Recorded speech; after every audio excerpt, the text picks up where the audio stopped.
It's less than 20 with the wind chill.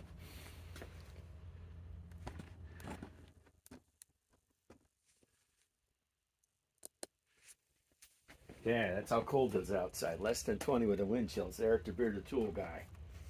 I'm checking out to see how the new Forge battery works in the cold weather, you know. So, this is my new 3rd generation high torque. You know, I think it's 2967. I got the boot for it. Let's run these LAGs. Let's run this one first.